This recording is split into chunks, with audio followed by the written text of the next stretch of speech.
Hello there, you're very welcome.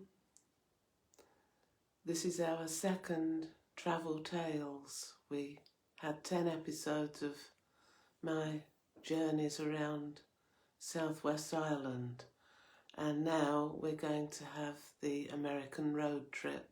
So this is episode 1, and I hope you're sitting comfortably, and I'll begin. Introduction to American road trip. We humans have a tendency to idealise and idolise the things we're drawn to, and only when our love affair begins to wear off do we begin to see failings and faults. So it was in the love affair between me and America. I was born in 1948, 3 years after the end of World War II, and the American culture had a huge influence on our lives. American music, American films and food got into our British heads and hearts, and we in my London family couldn't get enough of it at the time. One of my earliest memories was of my grandma taking me with her to her cleaning job at the local cinema as she was looking after me. I think I was about 3. Cinemas in the 1950s Britain were opulent buildings with red stair carpets, red velvet sofas and golden stair rods on our way into the actual darkened cinema. The walls were adorned with huge studio portraits of all our favourite stars: Victor Mature, Ingrid Bergman, Tyrone Power, James Stewart, James Cagney, John Wayne, William Holden, my favourite, Catherine Hepburn, Spencer Tracy, the list went on. And these were my surroundings as I would bounce on the sofas at age 3, while Grandma cleaned all the ice cream wrappers from under the seats. Rock and roll came to Britain and took us by storm. The teenagers in our house in North London totally embraced the jive and the look. Slicked back, brill-creamed hair like Elvis Presley for the boys, ponytails and dresses puffed out by petticoats for the girls, jiving to Elvis, Jerry Lee Lewis, Little Richard, Eddie Cochran and Brenda Lee. But I was born listening to Frank Sinatra, and my father crooning "Try a Little Tenderness" into my baby ears as he rocked me to sleep in his arms. My family really rated Sinatra, his voice and his films. My first real love affair was when I think I was about 4, with the cowboy Roy Rogers and his hit record A Four-Legged Friend, which used to be played on the radio, as we didn't have a television then. And it was about his legendary horse, Trigger. After that I wore a cowboy hat and 6 guns in holsters, and I would not take that hat off for anybody. Even though my mother insisted when she took me shopping I had to take it off, I would keep it rammed down over my rusty ringlets. That was when I was about 4. At that time, playing cowboys and Indians was fun because I had no idea about the genocide of America's indigenous Indian tribes. In 1954, the first wimpy bars hit London.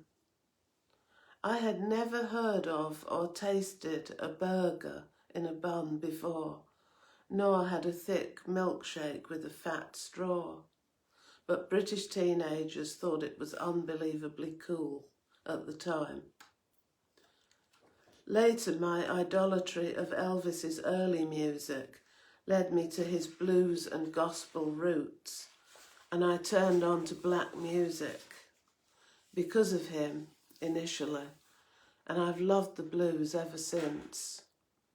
In my seminal teen years, I was, as we all were, dancing to Tamla Motown and soul. America was where it was at. Even disenchantment with America was introduced to me in the 1960s by Americans, Pete Seeger, Bob Dylan, Phil Ochs and Joan Baez, as I got more involved in the folk music scene and sang protest songs for civil rights and an end to war. I had got my first guitar at age 16. My parents had saved up for it, even though it was bottom of the range. And that was as a direct result of my love for Elvis Presley and the Everly Brothers music. Now I was singing Joni Mitchell's Woodstock for peace and love. But Walt Disney, Flower Power, the Monkees, Apocalypse Now, Easy Rider, all these things came into the English blood and the English consciousness. So just imagine the wonder and delight that I felt at age 59 when my friend Kath suggested we should go on a road trip across the American West. Although in my late 50s and still a cowgirl in my heart, I had never before crossed the pond. I can remember when I was, about 16, I watched the film with John Wayne, The Searchers, and it was quite brutal really, and the scenery was amazing, the setting, and the story was incredible, and I watched it every night. It was on for a week. And to think that I would be visiting those places where John Wayne made a lot of his westerns, I was just over the moon with that idea. So on the plane to Las Vegas, I imagined us as a polite English form of Thelma and Louise, and could not wait to pick up our Chevrolet from the airport which we'd hired. We would spend a few days in Vegas at the famous Mirage Hotel, take in the Beatles show, Love by Cirque du Soleil, and then set off on our road trip through the Grand Canyon, Yosemite and California. I was just bring it on. We drove through the mind-boggling spectacle, the homage to hedonism that is Las Vegas, until we got to the Mirage Hotel, standing up like a huge bronze cigarette lighter in the sky. We were two Vegas vixens lying in a shaded hotel room, which was cool and buzzing. The artificial neon-lit volcano rumbles every quarter of an hour out on the sidewalk below. The Mirage Hotel on the 18th floor, middle of the afternoon. I woke up from jet lag, ready for the action. The swimming pool looked like a blue amoeba from this bird's eye view. In the dolphin pool, they darted like blue tiddlers, pleasing the tiny watching dots of pleasure seekers. I put on swimsuit and film star shades and walked the long, tempting walk to poolside, past shops and giant muffins that dwarf our tiny English dainties, through the casino, the twilight world, the highs and lows of blackjack, roulette and poker. Minimum bet $50, sir. The rows and rows of flashing money-mouthed machines. It might be day, it might be night, who cares? The hard-faced croupier flatters and dares. making the punter spend, selling their addictive wares. Not all chancers want to talk. Some stony-faced, eyes dead to all but the felted numbers, the ricocheting little silver ball. Their faces are pale, their eyes are hollow, for the rest of life is merely an irrelevance. The free drinks keep coming courtesy of the pouting starry babes, waiting in vain for their chance of fame. Everything in Vegas is taken care of, just for you. Your every need is thought about, and some you didn't think of. The hedonist paradise, as long as you can pay. Nothing too much trouble, and all immaculate, service with a smile. No hint of trouble, order is maintained. Out on the streets, an even more core service. A smiling tough guy can get you a girl of choice in minutes, maybe less, if you're that kind of guy and desperate. What goes in Vegas stays in Vegas. No one has to know. Whatever you may eat, drink, or do, let your hair down, let the good times roll. Find the delicious red-horned devil dancing in your soul. In Caesar's palace, a perfectly controlled world has been created. Air-conditioned temperature and simulated Italy. Its own sky, manufacturing the sunset, the evening sky, and then the dawn, every half an hour. So you shop, you eat, you buy. You shop, you eat, you buy. Pistachio ice cream, the biggest and best I've ever had. Of course, this is America. Disposable era, I throw half away when I've had enough. I eat beside the life-size replica of the Roman Trevi fountain, beside statues that come to life, speaking, spitting fire, acting out a dynastic Greek drama every hour.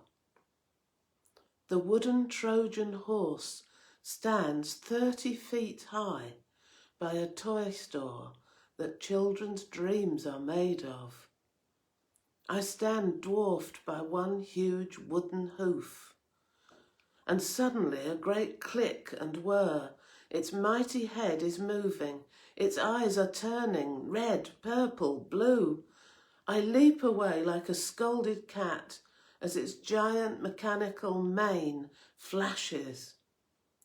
Laughing Americans at a cafe nearby say, "Hey, what's wrong with you?"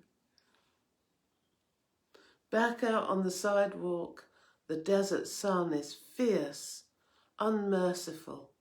Heat hits the face and lungs. A large Elvis impersonator greets me in a Memphis drawl, sweat dripping from his dyed black quiff.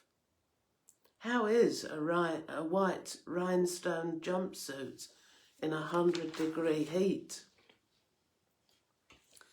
We ate more than a human body is designed for at a dazzling international eat-all-you-want buffet. Every conceivable kind of food from every corner of the world was on display, fussed over by proud chefs, and I could not believe how much some were putting away in their already Zeppelin-sized bellies. Both Kath and I were on permanent diets, so this visit was akin to a medieval torture, but we were on a taster mission around all counters. Later we took in a show, as one must in Las Vegas. The Cirque du Soleil show, Love, was a spectacular acrobatic show around the Beatles' recordings. The poetry of the lyrics was brought to life by a cast of aerialists, acrobats and dancers. Giles Martin, the son of the legendary Beatles producer Sir George Martin, was the music director, with a completely remixed, amazing soundtrack of the Beatles recordings. Afterwards, we sipped our gin and tonics at a Beatles bar and gave thanks for that exhilarating experience. We have arrived in America. We're here. Episode 1 is completed. I hope you enjoyed it. We're off to the Grand Canyon in the next one. But we come back to Las Vegas at the end of the trip for some more adventures that only Las Vegas can manufacture for you. Okay, see you tomorrow at 4 p.m. UK time, same place. See you later. Thanks for listening.